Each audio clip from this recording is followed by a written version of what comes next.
Chapter 3. You Are Not the Sheep. Elthrendil's blade arced toward the maiden in the training chambers. The sword itself shone like starlight, the twin edges keen and sharp, and the symbol of Elthrendil's glimmered along its fuller. This symbol resembled a silver flower with 5 petals and a single, thread-like stem. Its points were meant to represent the 5 pillars of Elthrendil's house: intelligence, selflessness, creativity, compassion, and inspiration. It was a symbol of peace, but now sat upon thousands of weapons as the Titanic War ground on. However, now this symbol arced toward the maiden as it threatened to take her arm. She raised her shield, allowing the enchanted platinum to shunt the edge away from her. The maiden raised her eyes above her shield, trying to get a read on her opponent, but Elthrendil continued his attack. The Fae's movements were graceful as the sabre he possessed flashed in and out of his flowing blue and green garments. It was nearly impossible for the maiden to track the movement of the weapon. Elthrendil was her trainer, teacher, and today her surgeon. The Fae stood at almost 6 feet in height with flowing black hair that transitioned to orange at the tips. This hair reached the man's torso but spun around him like a cyclone when he fought. Sometimes the hair made it hard for the maiden to track Elthrendil's lean form as he surged toward her. Despite being lithe, the Fae was incredibly strong. He had an angular jaw that often had a slight condescending smirk, which always seemed to taunt the maiden. Occasionally, he'd flash her perfect serrated white teeth, which would annoy the maiden even more. Today his face was completely stoic as he bore down upon her. Clank! Clank! The sabre bounced off her shield again in quick succession. A squeal of shock escaped the maiden as her trainer danced around to her side. He wore flowing red fabric with mithril woven into the threads.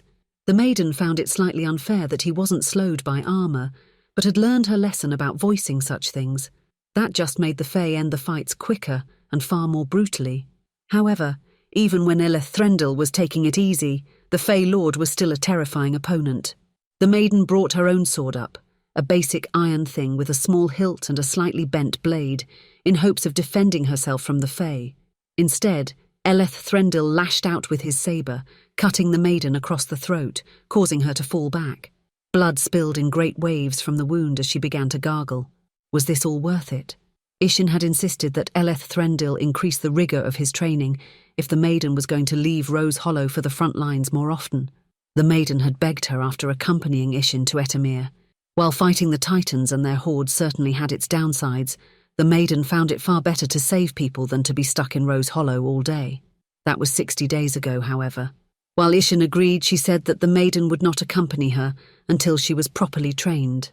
At some level, the maiden thought that this might have been a lie to keep her in Rose Hollow, an unachievable goal that she would follow until the war was won, the people forgot about her, or she no longer cared.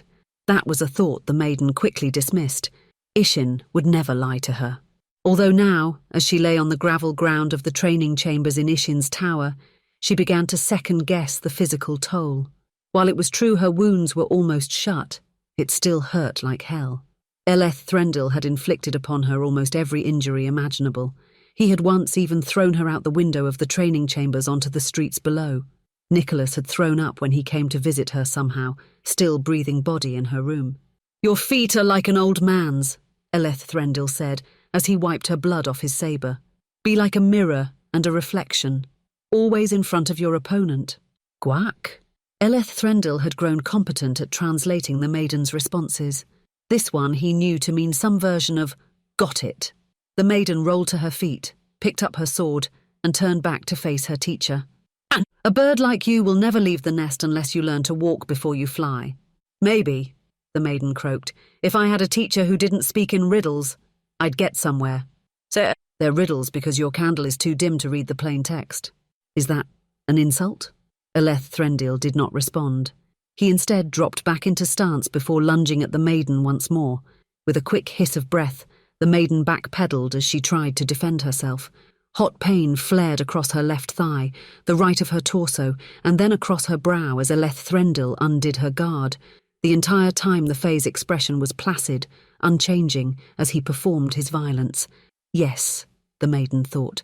That was the correct term for it. This was not a battle for the Fae, but a demonstration of his superiority over the maiden. With a cry of rage, the maiden threw out her forearm and allowed the sabre to slam into her flesh. The muscles and tendons snapped apart as hot waves of pain shot through the maiden's arm. It would heal, though. Plus, as Elthrendil's eyes flashed in shock, the maiden saw her opening. The air whistled as she brought her other arm around, arcing a slash toward Elthrendil's exposed midsection. He was better than her, sure, but this time she would finally win once. That was the thing. The maiden understood that in this world she would lose often, perhaps even nearly every time she tried to achieve something until Rose Hollow turned to dust. That was just how the world worked for people. Monsters. Like her. Losing every time, though? No, she could not accept that lot in this universe. All she needed was one victory every so often. That wasn't so much to ask for.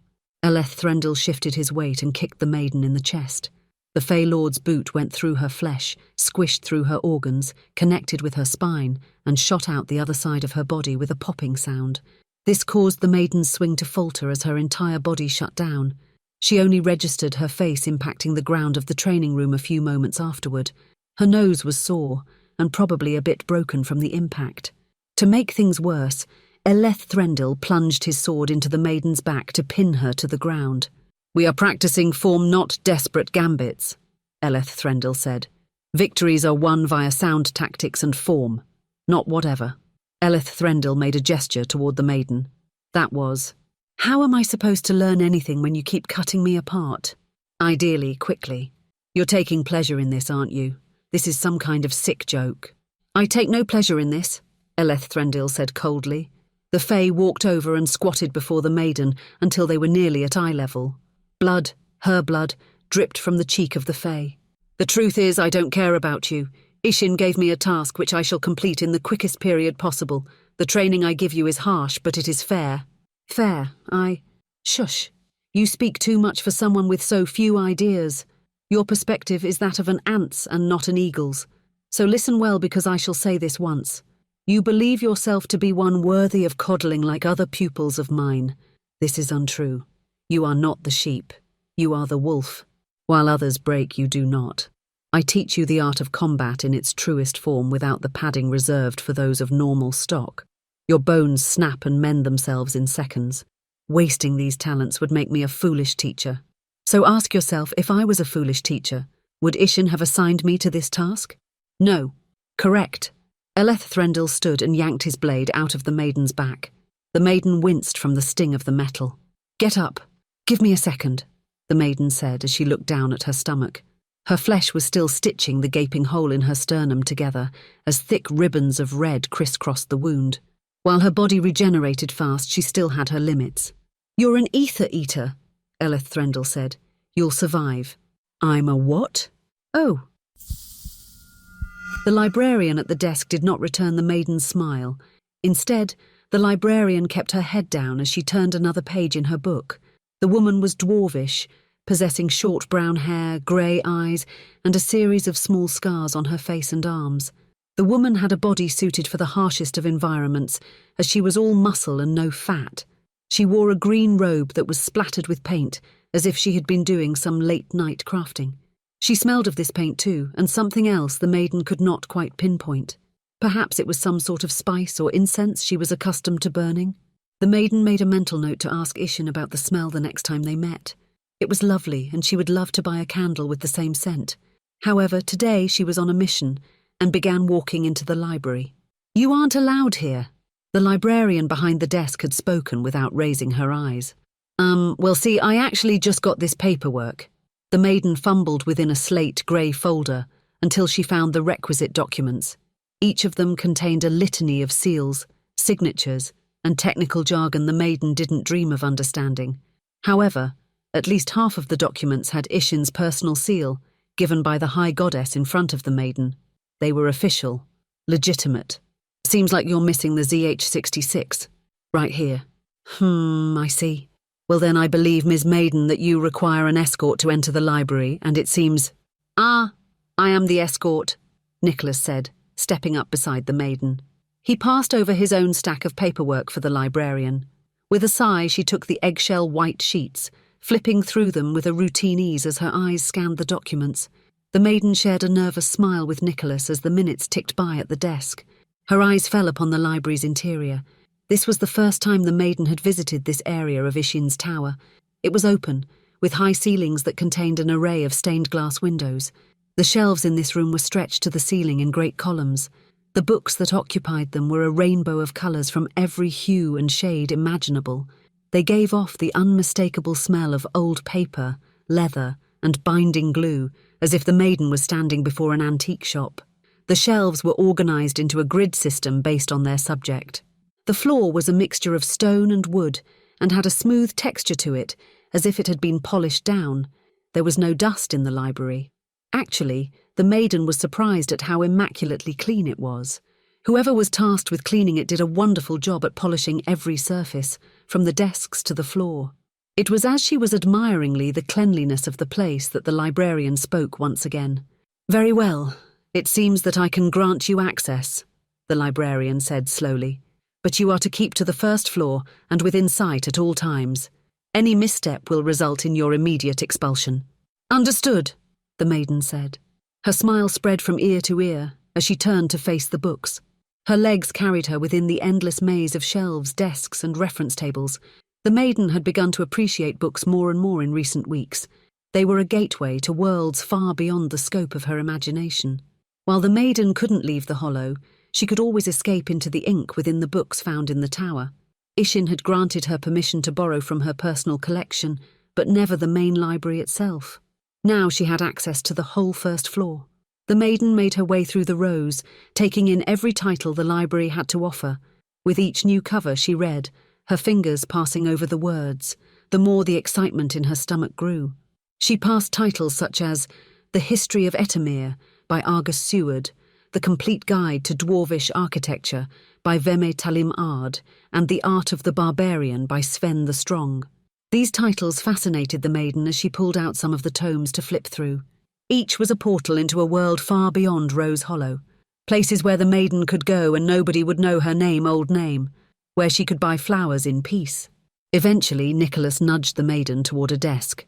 Technically, she was here to aid him in his activities, which included, but were not limited to, learning all the history of the rings of Meropis. Well, at least enough to know what a small child knew. He'd been coming here most days for the past few months at the request of Ishin. Originally, the maiden had asked to accompany him but was met with ample resistance. Then, even once she had convinced Ishin that it wasn't a bad idea to let her into the library, another few months passed finalising paperwork. It had been truly maddening. Once the first book made it into her hands, the maiden realised it had all been worth it, though. The coolness of pages mixed with the smell of the leather was a prelude to a new world within the ink. This particular volume discussed the birds of the Dark Ring. The author even included vivid illustrations along with the descriptions. Rose Hollow had none of these alien creatures, making them all the more fascinating. "Apparently, they're everywhere, Nicholas." "Uh-huh," Nicholas replied, his head barely lifting from the book. "Yeah, we have them where I'm from. But hey, could you grab me something on the dynasties of Calica? Apparently they're somehow important to many of the cooking traditions here in the Hollow." The maiden nodded, rose, then cautiously made her way over to the shelves. Her fingers ran across the backs of books, feeling the indentations of the titles as she searched through the histories. In time, she came to a text she thought would do the trick. Accounts of Calica Volume 3, Civil Structures. The maiden grabbed the book, ready to return to Nicholas when something caught her eye. Another book sat on the same shelf, and had a title that read, Accounts of Calican Resistance After the Third Ether Eater Raids, A History of the Survivors. The maiden cocked her head to the side as she read over the title. Elthrendil had not elaborated on the term after he had used it during training. In fact, the remainder of the session he'd seemingly targeted her mouth and throat to shut her up. There was something in those words. Slowly, the maiden slid the book out from the shelf. It was heavy, double the thickness of most other books in the section, with heavy bindings running through the pages. The maiden glanced over her shoulder to see if anybody was watching. For once, no angry eyes were upon her. With equal parts apprehension and giddy excitement, she flipped open the book. The maiden began to read about the past. Ishin's door felt like it might break off its hinges as the maiden pounded on the wood. Within moments, Ishin appeared behind it. She was wearing a baggy white sweatshirt with equally baggy grey pants and fuzzy red slippers. Her hair was disheveled as it hung around her face in loose strands. Her expression was confused as she peered out into the hallway. However, upon seeing the maiden's state, her face melted into one of great concern. "Am I an ether eater?" the maiden said. Her tone bordered on hysterical as she shook with each word. Immediately, the goddess gently grabbed the maiden's hand and pulled her inside. Hey, shh. Let's sit down, okay? Do you want something to drink? Some tea, maybe?" She reached out for the maiden, who pulled away before pushing past the goddess into the interior of the apartment. Her hands shook as a million words crowded in her throat, jostling like an angry crowd, trying to push and shove their way out. The world was moving around her at 1,000,000 miles a minute without any sign of slowing. Not even Ishin, who drew closer once again, face twisted in concern, could ease the dread the maiden felt. "Am I an ether eater?" the maiden asked again. She turned around, locking eyes with Ishin as she watched the goddess's expression. Ishin blinked twice, taking a moment to compose herself before the coming storm. "Not anymore," Ishin said. "But I was once." "Yes," Ishin said solemnly. "But that does not define you. It never did, and it never will." The maiden felt Ishin slowly take her hands, stilling the shaking at her touch. On any other day, that might have been enough to calm her. However, today she had learned the origin of her crimes.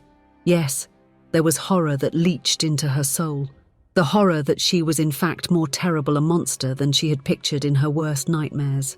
But yet there was also dread. A dread that stemmed from one terrible thought that would not be snuffed. "How do I know you're not lying?" the maiden asked. To her surprise, this made Ishin flinch as touched by a rose's thorn. The red lips of the high god parted slightly, as if they would speak the perfect words to assuage her fears, but instead they hung open. No sound came out, and for the first time, in a long time, the maiden realized Ishin didn't have the perfect answer. The hands of the goddess clenched and unclenched in obvious discomfort as the maiden watched Ishin's eyes dart back and forth. She was stunned. The maiden watched her be this way for a long time. "I would never lie to you," Ishin said. Her tone contained a palpable pain as she spoke. I would never." The maiden could feel Ishin's grasp tightening around her own. "You are special and precious, and I could never violate your trust like that. No matter how minor, I would never lie to you." The maiden watched Ishin gaze into her own eyes as she searched for acknowledgement or at the very least a temporary concession. Unfortunately, that was something that the maiden couldn't give her. "I read the journals in the library," the maiden said. "They talked about entire cities being destroyed, Ishin, how entire populations were decimated and harvested like crops. There were entire journal entries about the destruction I caused, hundreds of them." She felt the hands of Ishin on hers begin to loosen in her own. "Hundreds, Ishin. I had to stop reading them eventually because there were just too many. So many I could not read them all. You don't... How many did I kill?" The words were shot through the air like arrows. The maiden watched them hit Ishin as if she were an unsuspecting doe in the forest. There was a part of the maiden that knew she should stop. How Ishin wasn't prepared for this questioning, how it pained the goddess so greatly that her whole body trembled in front of the maiden's very eyes. But the maiden knew that she had known about all of this the whole time. Ishin had said nothing. She had not lied, but the silence of the high god was damning enough. It only stoked the pyre of dread that roared through the maiden's soul. "You won't find solace in my answer," Ishin said.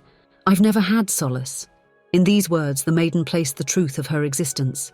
In them lay the core of her nature, and in them lay everything Ishin had ignored while promising her something better.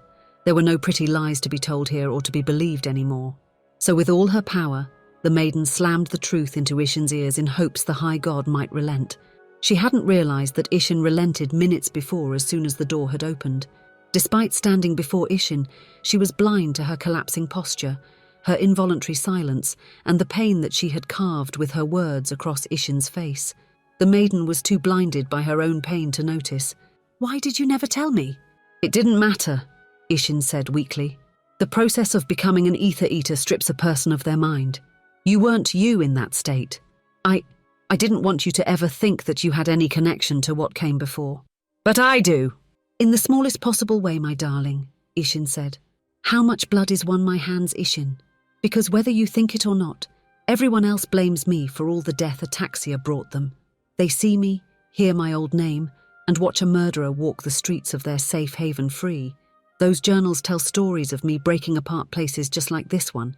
Places with high gods and people that might be their friends or their family or their parents, and you sit here and tell me that none of that matters." The maiden dropped to her knees. "I have to know. I beg you, Ishin. How many people did I kill?"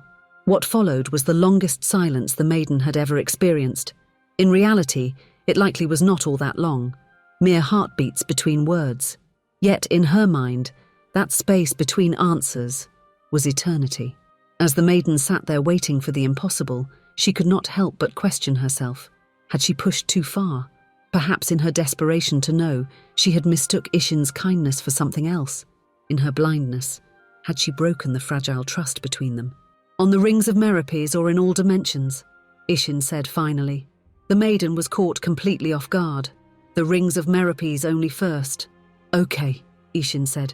Her voice had gained a steely tone that seemed alien to her personality.